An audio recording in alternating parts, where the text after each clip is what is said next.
Hello everyone and welcome back to my YouTube channel. Today we are diving into one of the most critical aspect of successful trading, that how to find your edge in trading as a trader. Whatever you are at a beginning stage or a seasoned trader, having an edge is what you set to apart from the rest. So let's get started. Okay. So what exactly is an edge in trading? The edge is essentially a strategy or approach that gives you a higher probability of success in the market. What is your trading makes unique and consistently profitable over the time? Okay.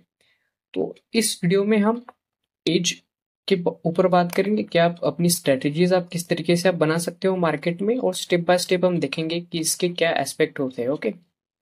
So like this, सबसे पहला जो एक expect होता है जो आप अपना as find out कर सकते हैं, वो होता है अंडरस्टैंडिंग द मार्केट. मार्केट को किस तरीके से अंडरस्टैंड किया जाता है, तो एक सबसे पहला उसका एक तरीका होता है कि मार्केट का जो नेचर होता है वो वोलेटाइल नेचर होता है. मार्केट कभी भी इस तरीके से एक ही ट्रेंड फॉलो नहीं करता. मार्केट जिस तरीके से भी एक बुलिश ट्रेंड में चल रहा है, मार्केट हमेशा उसी उसी तरीके से एक बुलिश ट्रेंड में मार्केट हमेशा नहीं चलेगा. आप सुबह उठते हो, यहाँ पे कॉल खरीदते हो, यहाँ पे बेच देते हो, अब फिर से वही आपका एक अप्रोच होता है कि सुबह उठा जाए, मार्केट ओपन होती ही कॉल खरीदा जाए, उसको रखा जाए और मार्केट जैसे ऊपर बढ़ेगा उसको बेच दिया जाए और प्रॉफिट कमाया जाए. तो मार्केट हमेशा उसी डायरेक्शन में हमेशा नहीं चलता. ओके. तो मार्केट को सबसे पहले अंडरस्टैंड करना होगा, या फिर आप जिस भी कमोडिटी को या फिर आप जिस भी सिक्योरिटी को ट्रेड करते हो, सबसे पहले उसकी एक अंडरस्टैंडिंग होना बहुत ज़्यादा ज़रूरी होती है मार्केट में. ओके. फॉर एग्जाम्पल, अगर आप मान लो अगर आप इंडेक्स ट्रेड करो, ठीक है, इंडेक्स में आप मान लो आप निफ्टी ट्रेड कर रहे हो या फिर आप ट्रेड कर रहे हो लेट्स से बैंक निफ्टी. तो बैंक निफ्टी इन नेचर थोड़ा सा ज़्यादा वोलेटाइल है, तो वहाँ पे आपको स्टॉप लॉस बड़े रखने होंगे और आपको टारगेट भी उसी तरीके से आपको अप एंड डाउन करके मैनेज करके आपको कभी कम रखने होंगे, कभी ज़्यादा रखने होंगे, राइट. तो उस तरीके से आपका अप्रोच जो होता है वो सिक्योरिटी बाय सिक्योरिटी वो बढ़ना चाहिए, ठीक है. जैसे कि आपने थंबनेल में देखा कि मैंने एक कंपैरिजन दिखाया है, तो उसके बारे में भी हम आगे बात करेंगे इस वीडियो में. तो सबसे पहला जो हमारा पॉइंट होगा वो होगा understanding the market, understanding the psychology behind that index और the stock you are trading. Okay. क्योंकि हर एक इंडेक्स की हर एक स्टॉक की अपनी चाल होती है, राइट. अगर आप निफ्टी को ट्रेड कर रहे हो तो साथ में जो आपको 10 जो सबसे बड़े जो कॉन्ट्रीब्यूटर्स है निफ्टी के, जैसे कि रिलायंस और हो गया आपका H D F C bank, right, या फिर हो गया आई टी सी, या फिर हो गया H U L. Okay. H U L हो गया, तो उस तरीके से आपको देखना होगा कि इन स्टॉक्स में किस तरीके के स्ट्रक्चर बन रहे हैं और ये स्टॉक किस तरीके से ट्रेड होंगे आने वाले टाइम में. अगर इस 10 स्टॉक में से अगर किसी स्टॉक में एक बहुत बड़ा ब्रेकआउट या फिर ब्रेकडाउन आने वाला है, तो उसका असर आपको निफ्टी पे पड़ेगा, ठीक है. तो अगर आप ट्रेड कर रहे हो तो आपको बाकी के निफ्टी के 50 जो स्टॉक्स होते हैं निफ्टी के अंडर, उसमें से भी जो 10 बड़े कॉन्ट्रीब्यूटर्स हैं निफ्टी के, उनमें खास करके आपको ध्यान रखना पड़ेगा. तो सबसे पहले ये चीज आपको देखनी पड़ेगी. ओके. उसके बाद आता है डेवलपिंग अ स्ट्रैटेजी. उसके बाद आता है कि आप स्ट्रैटेजी किस तरीके से आप डेवलप करोगे. जैसे कि हमने देखा कि मार्केट को सबसे पहले हमने अंडरस्टैंड किया कि हम इंडेक्स को किस तरीके से अप्रोच करेंगे या फिर स्टॉक्स को किस तरीके से अप्रोच करना है हमें. तो उसी प्रकार से हमें स्ट्रैटेजी भी हमें हमारी डेवलप करनी पड़ेगी. स्ट्रैटेजी किस तरीके से डेवलप होती है हम उसके बारे में बात करेंगे आगे.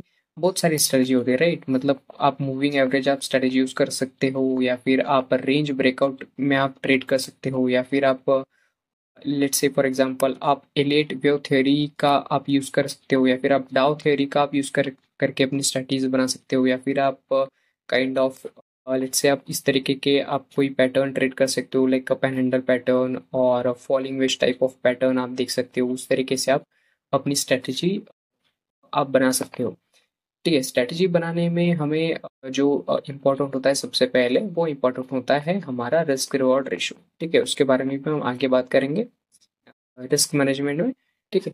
सबसे पहले यहाँ पे समझ लो कि रिस्क क्या होता है, रिवॉर्ड क्या होता है. फॉर एग्जाम्पल, अगर आप 10 रुपये का रिस्क ले रहे हो तो आपका जो रिवॉर्ड होना चाहिए मिनिमम वो होना चाहिए 20 रुपीज़ का. ओके. ये होता है एक आइडियल रिस्क रिवॉर्ड रेशो 1:2. लेकिन ओवरऑल मार्केट कंडीशन, जब हमने मार्केट को अंडरस्टैंड किया, हमने समझा कि मार्केट एक काइंड ऑफ एक वोलेटाइल नेचर का होता है जो कि हमेशा हमारे फेवर में नहीं होगा. तो हमें कभी कभी जो हो सकता है 15 रुपए लेके बाहर निकलना पड़े, कभी कभी हो सकता है हमें 5 रुपए लेके भी बाहर निकलना पड़े, राइट. तो इस तरीके से हम अपनी स्ट्रेटेजी को इवॉल्व करते जाएंगे मार्केट में, राइट. तो आगे बढ़ते हैं, आगे हम बात करेंगे प्रोबेबिलिटी ऑफ विनिंग की। जब हम बात करते हैं प्रोबेबिलिटी ऑफ विनिंग की, तो हम देखते हैं कि हमें उसी ट्रेड में एंटर होना चाहिए जहाँ पे हम 100% श्योर है कि मेरा सेटअप यहाँ पे काम करेगा। फॉर एग्जांपल हमने देखा कि हमने following veg type of pattern की हमने बात की थी, ठीक है। तो ये सेटअप वर्क कहाँ होता है? ये सेटअप वर्क होता है कि मार्केट एक करेक्टिव जोन में था, वहाँ पे एक रिट्रेसमेंट है, फिर से करेक्ट हुआ, वहाँ पे अभी एक नैरो रेंज में ट्रेड कर रहा है, तो वहाँ पे पॉसिबल है एक ब्रेकआउट वहाँ पे आएगा इस तरीके का कोई। तो उस प्रोबेबिलिटी को अगर आप अंडरस्टैंड कर सकते हो तो ही आप उस ट्रेड में एंट्री लो, या फिर आप उस स्टॉक के या फिर आप उस इंडेक्स के आप बैक ऑफ द चार्ट जाओ, आप चार्ट पीछे जाके देखो। पीछे जाके अगर आपको चार्ट में दिखता है कि इस स्टॉक में या फिर इस इंडेक्स में एक काइंड ऑफ ब्रेकआउट आया था, ऐसा कुछ पैटर्न बनने के बाद, तो ही आप उस स्टॉक में या फिर आप उस इंडेक्स में आप उस तरीके के ट्रेड को आप प्लान कर सकते हो, जैसे कि फॉलोइंग वेज पैटर्न या फिर जो भी आप पैटर्न ट्रेड कर रहे हो उस पैटर्न के अकॉर्डिंग, राइट। उसके बाद जो सबसे एक इम्पॉर्टेंट जो एस्पेक्ट आता है, मेरे हिसाब से सबसे ज़्यादा इम्पोर्टेंट है, वो है रिस्क मैनेजमेंट। अभी रिस्क किस तरीके से आप मैनेज कर सकते हो, ठीक है। इसमें जैसे कि हमने देखा रिस्क रिवॉर्ड रेशियो की हमने पहले बात की, तो अभी हम बात कर लेते हैं कि आपका जो एक इम्पॉर्टेंट एक एलिमेंट होता है वो होता है ROI, that is return on investment. मतलब किसी अगर पर्टिकुलर ट्रेड में आप मान लो 25,000 रुपए का आप वहाँ पे इन्वेस्टमेंट कर रहे हो, ठीक है। इन्वेस्टमेंट इन द सेंस आपके 25,000 रुपए उस ट्रेड में लग रहे। फॉर एग्जाम्पल आप निफ्टी में ट्रेड कर रहे हो या फिर आप किसी स्टॉक के ऑप्शन में ट्रेड कर रहे हो, ओके। स्टॉक ऑप्शन में आप ट्रेड कर रहे हो तो 25,000 रुपए आपके लग रहे, ठीक है। उस 25,000 रुपए पे मान लो अगर आपका जो स्टॉप लॉस बन रहा है उसमें वो बन रहा है, लेट्स से फॉर एग्जाम्पल 2500 रुपए का बन रहा है, मतलब वो 10% का स्टॉप लॉस हो गया। तो और एक पॉइंट निकल के आता है कि अगर आप 2500 रुपए का अगर आप रिस्क ले रहे हो, मतलब आप 10% का अगर आप वहां पे रिस्क ले रहे हो, तो क्या इसके अकॉर्डिंग आपको उससे ज्यादा का प्रॉफिट हो सकता है? मतलब 2500 रुपए से ज्यादा का आपको क्या प्रॉफिट हो सकता है? उसको एनालाइज किया जाता है किसी भी ट्रेड में एंटर होने से पहले, ठीक है। ट्रेड में एंटर होने के बाद तो आप मतलब जो मार्केट दे रहा है वो आपको लेना पड़ेगा, बाय डिफॉल्ट आपके पास दूसरा कोई ऑप्शन नहीं होता है। लेकिन ट्रेड में एंटर होने से पहले आप अगर आप ये एनालाइज करना सीख जाओगे तो आपके लॉसेस कम होंगे और आपकी विनिंग की प्रोबेबिलिटी भी बहुत ज़्यादा बढ़ेगी। तो हमने जहाँ पे 10% का हमने यहाँ पे रिस्क लिया था, ठीक है, 10% का रिस्क लिया था, 25,000 का हमने कैपिटल हमारा इन्वेस्ट हुआ था। 25,000 रुपए की कैपिटल पे हमने 2500 रुपए का रिस्क लिया था जो कि था 10%। तो क्या मैं इस ट्रेड में 15% या फिर लेट्स से फॉर एग्जांपल मैं 20% का मैं यहाँ पे प्रॉफिट में आप बना सकता हूँ? अगर उसका जवाब हाँ है तो ही आप उस ट्रेड में एंट्री ले सकते हो, अदरवाइज आप उस ट्रेड को इग्नोर करो। सिंपली देखो, मार्केट में 5,000 कंपनियां हैं ट्रेड करने के लिए, आपको कोई जरूरत नहीं है उस एक ट्रेड के भरोसे पे बैठे रहने की। ये होता है रिस्क मैनेजमेंट। आप इस तरीके से अपने रिस्क को एनालाइज कर सकते हो अपने सेटअप के अकॉर्डिंग और अपनी विनिंग प्रोबेबिलिटी को आप बहुत ज़्यादा बढ़ा सकते हो। ओके, इसके बाद जो आता है वो आता है कि आप सेटअप किस तरीके से फॉर्म कर सकते हो। सबसे पहले डिसाइड कर लो कि आपको स्टॉक ट्रेड करना है या फिर इंडेक्स ट्रेड करना है। स्टॉक में आपको ऑप्शन ट्रेड करना है या फिर आपको जाना है लेट्स से कैश में, ठीक है। इंडेक्स में आप कौन सा इंडेक्स ट्रेड करना है तो आप ये पहले से डिसाइड कर लेना, आपको निफ्टी ट्रेड करना है या फिर आपको बैंक निफ्टी ट्रेड करना है या फिर आपको मिड कैप निफ्टी ट्रेड करना है या फिर आपको सेंसेक्स ट्रेड करना है, ओके। फिर आता है बाय या फिर सेल। देखो, मार्केट अगर सपोर्ट पे है तो सिंपली वहाँ पे बाय के ट्रेड बनाओ, अगर वहाँ पे आपको कोई सेटअप दिखता है तो। अगर मार्केट अपना रेजिस्टेंस पे है तो वहाँ पे सेल के ट्रेड फाइंड किए जाते हैं, रिवर्सल के भी ट्रेड वहाँ पे फाइंड किए जाते हैं। फिर एनालाइज करो आप सपोर्ट और रेजिस्टेंस देख के ही ट्रेड करो हमेशा। फिर आता है आपका रिस्क रिवॉर्ड, जैसे कि हमने पहले बात कर ली। फिर आता है आपका टारगेट एंड स्टॉप लॉस। ये सबसे ज्यादा इंपॉर्टेंट है। देखो, हमें जो डिसाइड करना होता है, हमें डिसाइड करना होता है स्टॉप लॉस, ठीक है। टारगेट हमें मार्केट देता है। फॉर एग्जाम्पल आप किसी ट्रेड में एंट्री आपने ले ली और आपने वहाँ पे 10 रुपए का स्टॉप लॉस वहाँ पे आपने रखा, ठीक है। मार्केट वहां से ऊपर गया और आपको जो वहाँ पे प्रॉफिट मिला वो मिला 6 रुपए का, और मार्केट वहीं पे कहीं पे वहाँ पे रह गया at the end of the day. मतलब 3 बज के, मान लो आप 3 बज के 25 मिनट हो गए, ठीक है। आपकी इंट्राडे की पोजीशन वैसे 3 बज के 20 मिनट पे कट जाएगी। हम मान के चलते कि 3 बज के 18 मिनट हो गए, ओके। 3 बज के 18 मिनट हो गए, लेकिन मार्केट अभी भी आपको 6 रुपए का प्रॉफिट ही दे रहा है। तो वैसे भी 2 मिनट बाद आपकी पोजीशन वहां पे कटने वाली है, तो इससे अच्छा भी 6 रुपए लेके बाहर निकल जाओ। मतलब क्या होता है कि स्टॉप लॉस मार्केट को देना हमारे हाथ में होता है, लेकिन टारगेट जो मार्केट देता है हमें टारगेट वही लेना पड़ता है जो मार्केट हमें देता है। इस केस में 6 रुपए मार्केट ने हमें दिए तो 6 रुपए लेके हम बाहर निकल गए चुपचाप, हमने ज्यादा बहसबाजी नहीं की, ठीक है। नहीं तो क्या होगा, ब्रोकर हमें पोजीशन काट देगा। और ऐसा बहुत बार होगा आपके साथ। ओके, फिर जो आता है वो आपने थंबनेल में देखा होगा, वो देखा होगा ये, इसके ऊपर हम डिटेल में भी डिस्कशन करेंगे। ये मेरा जो एक पीएनएल स्टेटमेंट है जीरोधा का, ये है फ्यूचर एंड ऑप्शन का, यहाँ पे आप देख रहे होंगे। और जो डेट है वो है 1 जनवरी 2024 टू 31 मार्च 2024, मतलब ये 3 महीने का पीएनएल है। 3 महीने में ऑलमोस्ट ऑलमोस्ट यहाँ पे मतलब एक आप कह सकते हो लॉस में था, मतलब जनवरी में तो मैं लॉस में ही था। अब ये हुआ किस रीजन की वजह से? And the reason being weekly expiry, और आप मान के चलो कि डेली क्या जो एक्सपायरी है उसके वजह से हुआ।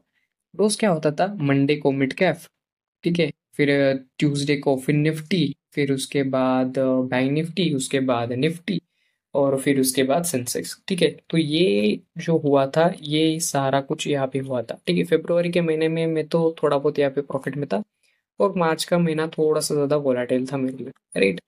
और ये हुआ इसलिए क्योंकि बहुत सारे इंस्ट्रूमेंट में ट्रेड कर रहा था हर रोज, राइट। उसके बाद मैं आपको दिखाता हूँ कि एक चेंज किस तरीके से आया है इतनी सब स्ट्रैटेजी और इतने सब इंस्ट्रूमेंट ट्राई करने के बाद। ये है मेरा फ्यूचर ऑप्शन का स्टेटमेंट।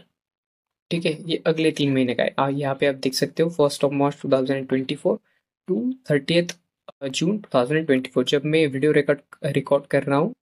ये तब की बात है, मैंने इसमें जुलाई का नहीं ऐड किया हुआ है क्योंकि अ, ये मैं पहले इस वीडियो की मैंने प्लानिंग की थी, दैट्स वाई। ओके, तो यहाँ पे अगर आप देख रहे होंगे तो अप्रैल में मैं पूरा प्रॉफिटेबल था, मई में भी अच्छा खासा मेरा मई गया है, और जून में भी मैं प्रॉफिट में ही था। और ये हुआ क्यों है? जैसे कि मैंने बताया मैं बहुत दिनों से स्टॉक मार्केट में काम करता हूँ, तो मैं कैश में तो मैं प्रॉफिट में ही था। कैश में तो मैं जब प्रॉफिट में था तब मैंने देखा था कि मैं स्टॉक में अच्छे खासे मैं मूवमेंट पकड़ सकता हूँ। So why should I just focus on index? मैं इंडेक्स के ऊपर क्यों मैं फोकस कर रहा हूँ फालतू में, जब मैं स्टॉक में अच्छे खासे स्पेसिफिक मूवमेंट कैप्चर कर सकता हूँ। जैसे कि हमने पहले देखा था जब हम स्ट्रैटेजी हमारे डेवलप कर रहे थे, वहां पे हमने देखा था कि अगर हमें निफ्टी में अगर ट्रेड करना है फॉर एग्जाम्पल, तो हमें निफ्टी के 50 जो स्टॉक्स है उस पर हमें फोकस करना चाहिए, और खास करके निफ्टी 50 में जो टॉप 10 कॉन्ट्रीब्यूटर्स है उस पर हमें फोकस करना चाहिए। तो यहाँ पे मैंने क्या किया, यहाँ पे मैंने इंडेक्स ट्रेडिंग को मैंने यहाँ पे कंप्लीटली बंद कर दिया था from the month of April. अप्रैल के महीने से मैंने यहाँ पे कंप्लीटली इंडेक्स ट्रेडिंग को मैंने बंद कर दिया था, दैट्स वाई। अगर आप मेरा आप पीछे अगर आप इसमें जाके देखो, ये देखो, अगर आप यहाँ पे पीछे अगर आप यहाँ पे मेरा देखोगे तो यहाँ पे आपको बहुत ज़्यादा ट्रेड आपको यहाँ पे दिखेंगे। आप फेब के महीने में देख लो, मार्च के महीने में देख लो, ठीक है। और इसके बाद अगर आप यहाँ पे अगर आप देखोगे, ओके, यहाँ पे अगर आप देखोगे तो यहाँ पे आपको बहुत कम आपको जो है वो नंबर ऑफ ट्रेड्स दिखेंगे। फिर भी मई के महीने में मैंने अच्छे खासे ट्रेड यहाँ पे लिए थे, बट अगर आप अप्रैल के महीने में देखोगे तो यहाँ पे सिलेक्टिव ही ट्रेड्स है, मतलब पूरे महीने में 1 2 3 4 5 6, सिर्फ 6 ट्रेड्स है पूरे महीने में, मतलब करीब 22 दिन मार्केट ओपन रहता है। हम मान के चलते कि 20 दिन ही मार्केट ओपन है, ठीक है। मतलब 20 दिन में से सिर्फ 6 दिन ही मैंने ट्रेड किया है, बाकी 14 डेज मैंने कुछ भी नहीं किया मार्केट में, मैं फिर भी प्रॉफिट में हूँ। एंड द रीजन बिंग कि मैंने स्टॉक की मूव कैप्चर किया जो कि मेरा एज था। इसी तरीके से आपको अपना एज फाइंड करना है। अगर आप कैश में अच्छे खासे मूव्स कैप्चर कर पाते हो तो कैश में करो। अगर आप स्टॉक ऑप्शन में कर पाते हो तो स्टॉक ऑप्शन में करो। अगर आप इंडेक्स में अगर आप कर पाते हो तो इंडेक्स में करो। एंड द रीजन बिंग कि आप अपना एज फाइंड क्यों आपको करना चाहिए और एक आपको एक अलग बनाता है, ये यही तरीका है कि आप मार्केट में प्रॉफिटेबल रह सकते हो एक लॉन्गर पीरियड ऑफ टाइम तक।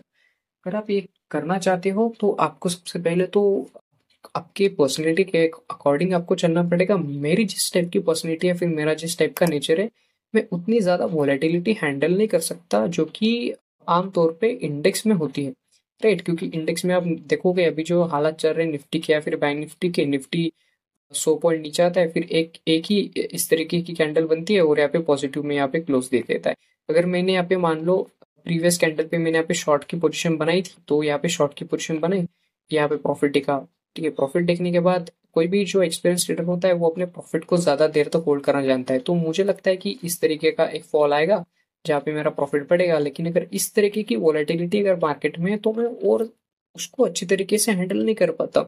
इसलिए मैंने अपने पूरे जो एक मेरा जो एक फोकस था वो मैंने शिफ्ट कर दिया from index to stock specific. Okay, तो इसी तरीके से आप स्टॉक में या फिर आप इंडेक्स में अपने स्ट्रेटेजीज के अकॉर्डिंग या फिर अपनी पर्सनैलिटी के अकॉर्डिंग आप देख सकते हो, और यही तरीका है अपने ट्रेडिंग को एज फाइंड करने का। दूसरा जो भी आप करते होंगे और एक चीज, हमेशा अपने ब्रोकर के बैक ऑफिस के है ना, आप जनरल जाके आप देखो, जैसे कि मैंने यहाँ पे ज़ीरोधा में यहाँ पे मैंने आपको दिखाया, ठीक है? तो आप जाके देखो, तब आपको समझ में आएगा कि आप ब्रोकरेज कितने दे रहे हो, या आपका ओवर ट्रेड हो रहा है या फिर नहीं हो रहा है। और दूसरी एक चीज़ होती है अपना जर्नल मेंटेन करना। ओके, अपना जर्नल मेंटेन करना, तो आपको समझ में आएगा कि आप किस टाइप की आप पर्सनैलिटी हो और किस टाइप के आप ट्रेड्स ले सकते हो मार्केट में, जो कि आपको हेल्प करेगा एक अच्छा ट्रेडर बनने में और ज़्यादा दिन तक मार्केट में बने रहने। अगर आपने यहाँ तक वीडियो देखा है तो thank you so much for watching, and please do subscribe to our channel. Thank you.